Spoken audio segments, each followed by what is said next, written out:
हमारा सेशन जो हम लोगों ने रखा था फॉर 12 डेज़ वो हमारा ख़त्म होता है with all the areas covered 100% successfully. और जितने भी सवाल हम लोगों ने किए हैं through out the session, hopefully आप सब लोगों ने उससे एक बेनिफिट तो हासिल किया ही होगा। और साथ ही साथ आपको ये भी पता चल गया है कि अब हम लोगों ने एग्ज़ाम में क्या करना है। देखें, क्रैश कोर्स हो, प्री क्लास हो, पोस्ट, रिवीजन, फास्ट ट्रैक, कोई भी नाम उसको दे दें, अल्टीमेट फ़ायदा आपको उस वक़्त होता है जब आपकी तैयारी एक अच्छे लेवल पे हो रही होती है। तैयारी बहुत अच्छी हो, आपको चीज़ें बहुत अच्छी आती हैं, बट आप एग्ज़ाम में जाके पैनिक कर जाते हैं, आपको लिखना नहीं आता। ये चीज़ गलत है, ये चीज़ नहीं होनी चाहिए। फिर इसका दूसरा एंगल, लिखना बहुत अच्छा आता है, प्रेजेंटेशन बहुत अच्छी है, राइटिंग भी बहुत अच्छी है, बट मसला ये क्या है? मसला ये है कि आपके पास नॉलेज नहीं है। ये भी चीज़ बहुत बुरी है। तो पास होने के लिए एक मिड वे अप्रोच होनी चाहिए। आपको नॉलेज भी हो और आपको लिखना भी आता हो। पहली बात तो ये है कि अभी भी आपके पास सफिशेंट टाइम है, आपके पास बहुत अच्छा टाइम है कि आप इस पेपर को प्रिपेयर कर सकते हैं। अगर अब से भी आप इस पेपर को तैयार करना शुरू करेंगे तो यकीन मानिए यू कैन डू वंडर्स। बहुत टाइम है। एक दफ़ा अगर नीयत हो ना तो ये पेपर इतने कम टाइम में भी पास किया जा सकता है विद थोड़ी सी इंक्रीज्ड एफर्ट्स। अब डेफिनेटली एफर्ट्स आपको बढ़ानी पड़ेंगी, but the point is yes it can be done right at this time. कुछ चीज़ें आपको पता होनी चाहिए अगर आप इसको तैयार करने लगे हैं या आप इसको रिवाइज करने लगे हैं। तो हमारे पास किताब में है सर 15 एरियाज़, 15 चैप्टर्स, जिसमें से कुछ चैप्टर्स ऐसे हैं जो कि बहुत इम्पोर्टेंट है। जिस तरह हम लोगों ने डिस्कस किया था डे 1 के ऊपर भी, 3 ऐसे एरियाज़ हैं जहां से सवाल ने आना ही आना है। और ये 3 ऐसे एरियाज़ हैं जो कि आपने 100% तैयार करने हैं। इस पे किसी भी तरह का कोई कॉम्प्रोमाइज़ आपने नहीं करना, चाहे कुछ हो जाए। इन एरियाज़ को आपने ड्रॉप नहीं करना। ये सर एरियाज़ कौन से हैं? Sir chapter 3, chapter 13, chapter 14। 3 क्या है? 3 में बेसिकली रिस्क वाली बातें हैं और इसमें फ्रॉड। 2 इसके मेजर एरियाज, रिस्क और फ्रॉड, अभी हमने आज के सेशन में इसके पास्ट पेपर्स को बहुत तसल्ली के साथ कवर किया। Sir 13 is all about code of ethics. तो कोड ऑफ एथिक्स का एक सवाल आप हमेशा एग्ज़ाम में एक्सपेक्ट करेंगे और एक सवाल रिस्क का और फ्रॉड का आपको एग्ज़ाम में लाजमी नज़र आएगा। आई कैप नॉर्मली 20 नंबर के करीब यहाँ से टेस्ट कर रहा है और 10 से 15 वो यहाँ से टेस्ट करने की पोजीशन में होता है। फिर जब हम बात करते हैं 14 चैप्टर की तो इस चैप्टर को आई कैप ने बहुत चालाकी के साथ 2 एरियाज़ में स्प्रेड कर दिया है, एक ग्रेड बी में और एक ग्रेड सी में, ग्रेड डी में और ग्रेड सी में। ग्रेड डी में जो एरियाज़ हैं ISS 700, 701, 705 और 706, जिसमें से जो 705, 706 है, बेसिकली जब हम बात करते हैं ना मॉडिफिकेशन की, तो मॉडिफिकेशन का वो एरिया नॉर्मली टेस्ट करता है और वो आपसे पूछता है कि सर रिपोर्ट्स पे क्या क्या इम्प्लीकेशंस हो सकती हैं। तो मार्क माय वर्ड्स, ये सवाल लाजमी आप पेपर में हमेशा एक्सपेक्ट करेंगे कोई 10 से 15 नंबर का।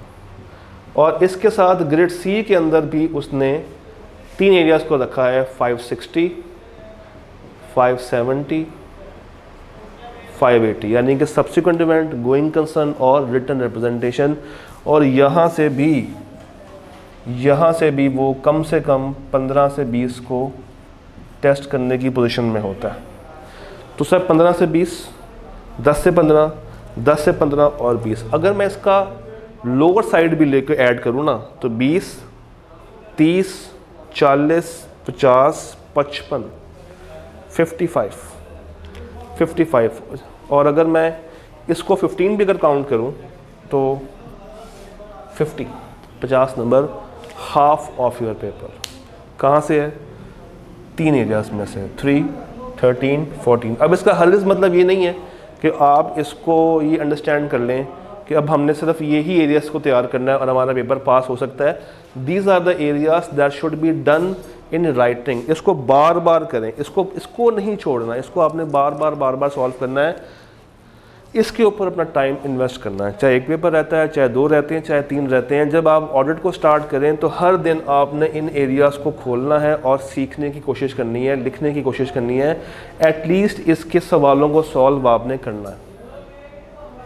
फिर कुछ और इम्पॉर्टेंट एरियाज़ हैं, जिस तरह चैप्टर नंबर 1 का कंपनीज एक्ट, लॉजिकल एरिया है, इम्पॉर्टेंट एरिया है, उसको तैयार करें।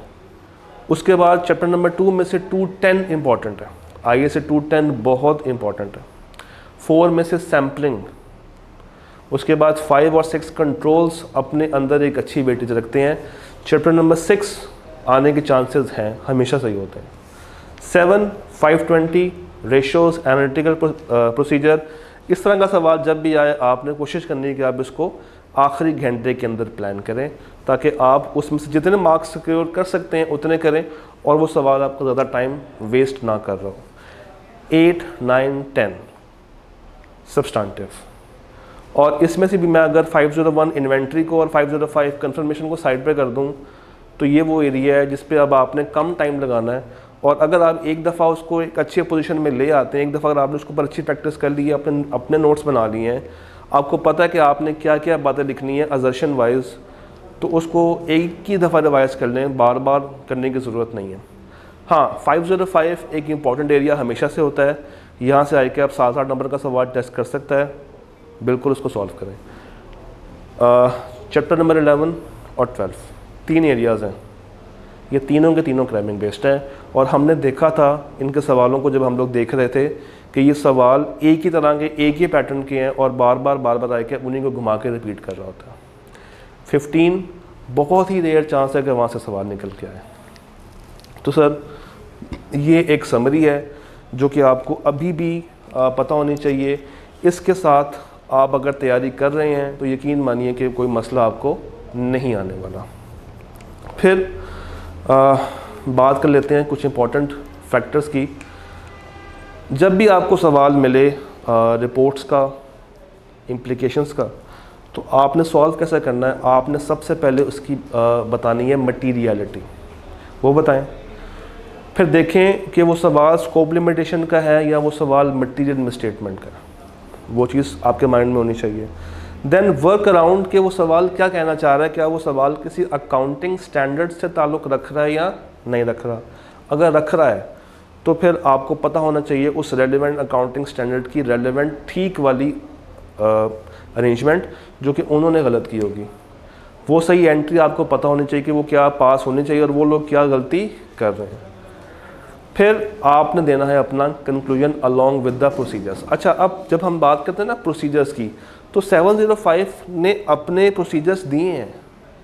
बच्चा यहाँ पे कंफ्यूज करता है उसको सब्सटेंटिव के साथ, और वो चीज़ ऐसे नहीं होनी चाहिए।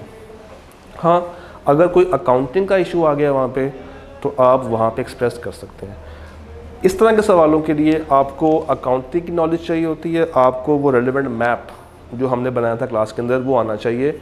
अगर वो बातें क्लियर हैं तो आप उसको अच्छे से प्रोड्यूस कर सकते हैं, लिख सकते हैं। सर कोड ऑफ एथिक्स में एक ही तरह का सवाल होता है, थ्रेट बता दें और सेफगार्ड बता दें। कभी कभी वो आपसे इवैल्यूएशन भी करवा रहा होता है। तो ये 3 बातें हो गई हैं।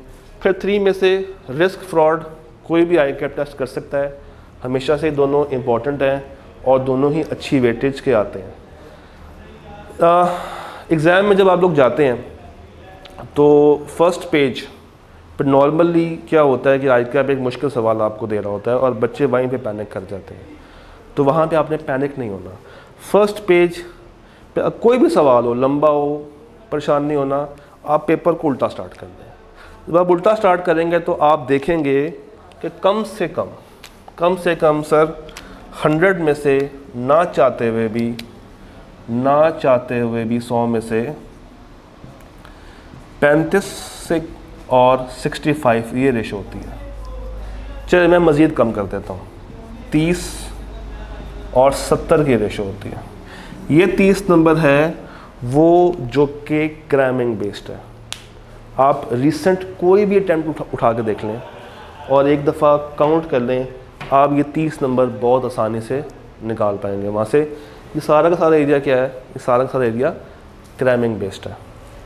फिर ये 70 मार्क्स भी इतने मुश्किल नहीं होते हैं। इसमें बहुत सारे एरियाज़ ऐसे हैं जो कि आपने बार बार सवाल सॉल्व भी किए होंगे, देखे भी होंगे। तो पेपर में अगर पास होना है तो ये 30 पहले अपने पक्के करें। इसमें से अगर आप 28-27 नंबर ले लेते हैं तो अगली जंग जो आपकी 22-23 मार्क्स के लिए है वो 70 में से, यानी कि हाफ से भी कम। तो ये क्रैमिंग बेस्ड एरियाज़ आपको अच्छे से तैयार होने चाहिए। यहाँ पे बच्चे अगेन कंफ्यूज होते हैं कि सर बताइए क्रैमिंग बेस्ड एरियाज़ कौन से हैं, लॉजिकल एरियाज़ कौन से हैं। तो हर चैप्टर की अपनी अपनी डोमेन है, एक अपनी डायमेंशन है। Chapter number 1 except companies act, सारा का सारा क्या है, क्रैमिंग, और कंपनीज एक्ट क्या है, एक लॉजिकल एरिया। 2 में आ जाएं, ये सारा का सारा क्रैमिंग बेस्ड है। 3 में मिक्सचर है, फ्रॉड कुछ हद तक क्रैमिंग है, कुछ हद तक स्ट्रेट फॉरवर्ड है। ये क्रैमिंग लॉजिकल मिक्सचर एक सवाल आता है। अगेन रिस्क का सवाल भी कुछ लॉजिकल होता है और कुछ क्रैमिंग बेस्ड आंसर हो रहा होता है। मटीरियलिटी ये लॉजिकल एरिया है। NPO ये भी लॉजिकल और क्रैमिंग बोथ वे में चल रहे होते हैं। तो 3 एक मिक्सचर है।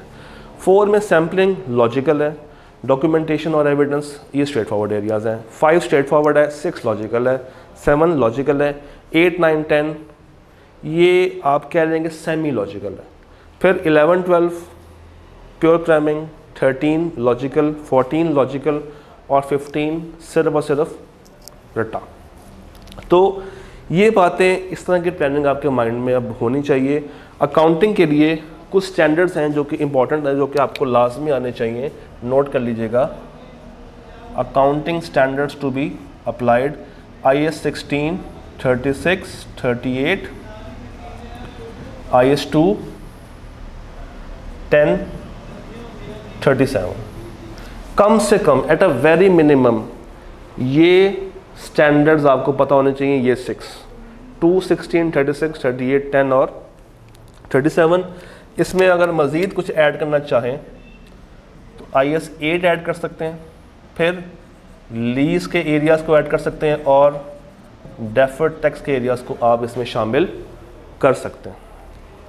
तो ये अकाउंटिंग के कुछ एरियाज़ हैं जो कि आपको आने चाहिए, और इनके साथ अगर आप फेमिलियर हैं, आपको पता है कि इनकी असल अकाउंटिंग क्या है, क्या सेंस बनती है, तो आप एक अच्छी पोजीशन में होते हैं एज़ कम्पेयर टू अदर्स। तो ये कुछ एंडिंग कलमात हैं जो कि आप सबके लिए हैं। होपफुली यू गाइज हैव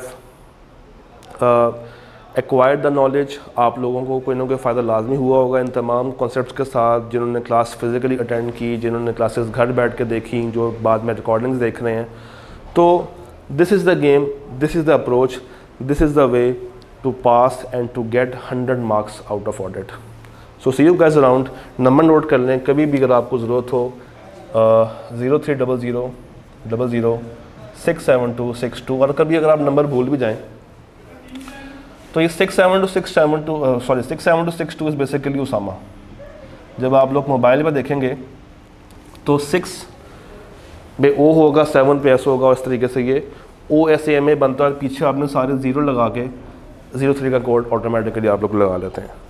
तो ठीक है जी, थैंक यू सो मच। आपसे मुलाकात होगी CFAB में, तब तक के लिए अल्लाह हाफ़िज़।